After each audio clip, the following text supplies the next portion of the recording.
Good afternoon, my name is Jocelyn Velez Castro. Next, I will talk a little about Burnout Syndrome. Burnout Syndrome was declared in 2000 by the World Health Organization as an occupational risk factor for its ability to affect the quality of life, mental health, and even life-threatening. Its definition is not in the DSM-V or the ICD-10, but is usually described as an inadequate way to deal with chronic stress, whose main features are emotional exhaustion, despersonalization, and reduced personal performance. This syndrome refers to the chronification of work stress. This manifests itself through a state of physical and mental exhaustion that lasts over time and alters the worker's personality and self-esteem. It is a process in which the worker progressively suffers a loss of interest in their tasks and develops a negative psychological reaction towards their work occupation. Several of the questions I asked in the interview with several people about this syndrome are the following. What are the main symptoms of Burnout syndrome? Can it be given in any profession? How can it be prevented?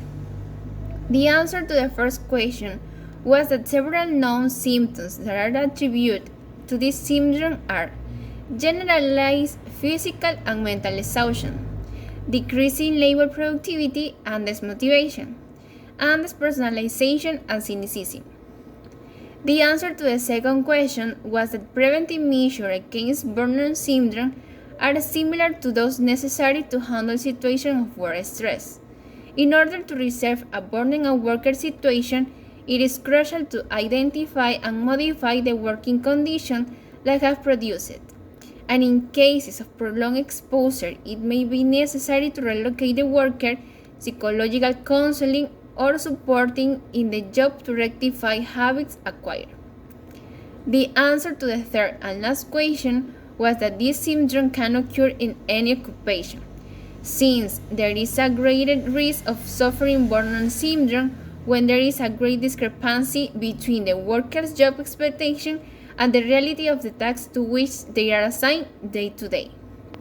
Or there is a work environment with excessive tension, degraded, and with manifestly conflict labor relations. To conclude, a small message to avoid more cases of this syndrome. If we analyze, evaluate, and protect the worker with symptoms of burning, we can avoid damage to health and recover an efficient, motivated, and healthy worker. So that the entire work, social, and family environment will benefit from it.